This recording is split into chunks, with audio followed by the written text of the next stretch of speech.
আসসালামু আলাইকুম। দেশকো লার্নিং থেকে আজকের পর্বে থাকছে কিভাবে উইন্ডোজ 11 থেকে উইন্ডোজ 10 এ ব্যাক করা যায়।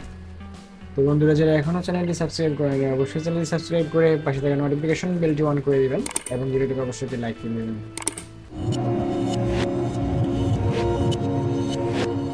আমরা আমাদের ডেস্কটপের উইন্ডোজ বাটনে ক্লিক করে আমরা সেটিংয়ে চলে যাব।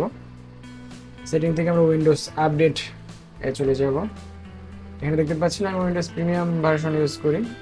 সো এখান থেকে আমরা জাস্ট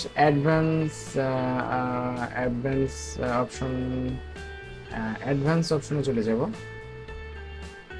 এখান থেকে আমরা রিকভারি অপশনটিতে সিলেক্ট করে দেব। Just open recovery and then আমরা গো ব্যাক। এখান থেকে আমরা উইন্ডোজ 11 থেকে উইন্ডোজ 10 এ শিফট হব। সো আমরা এখান থেকে গো ব্যাক এ ক্লিক করে দিব।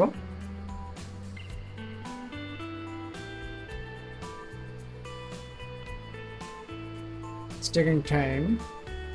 আমরা এরকম একটা ইন্টারফেস দেখতে পারবো, why are you going back, আপনি কি কারণে উইন্ডোজ 11 থেকে 10 এ শিফট হতে যাচ্ছেন। My app or device does not work on Windows 11. Windows 10 cement easily to use. আমি জাস্ট এখান থেকে উইন্ডোজ 10 সিমেন্ট মোর রিয়েলেবল এটিকে সিলেক্ট করে নেক্সট দিয়ে দিব। Click for updates, no thanks, just no thanks click করে দিবেন। নো থ্যাঙ্কস ক্লিক করে দিচ্ছি। What you need to know, just next. এগুলো আপনি পড়লেও পড়তে পারেন, না পড়লে হবে। Don't get locked out, next. And then কিছুক্ষণ সময় নেবে রেজিস্টার হতে। রেজিস্টার হয়ে আপনাকে উইন্ডোজ 11 থেকে উইন্ডোজ 10 এ শিফট করে দেবে। অলরাইট, আমরা দেখতে পাচ্ছি আমাদের উইন্ডোজ 11 থেকে উইন্ডোজ 10 এ শিফট হয়েছে। সো দেখা হচ্ছে পরবর্তী কোনো ভিডিওতে। Thanks for watching.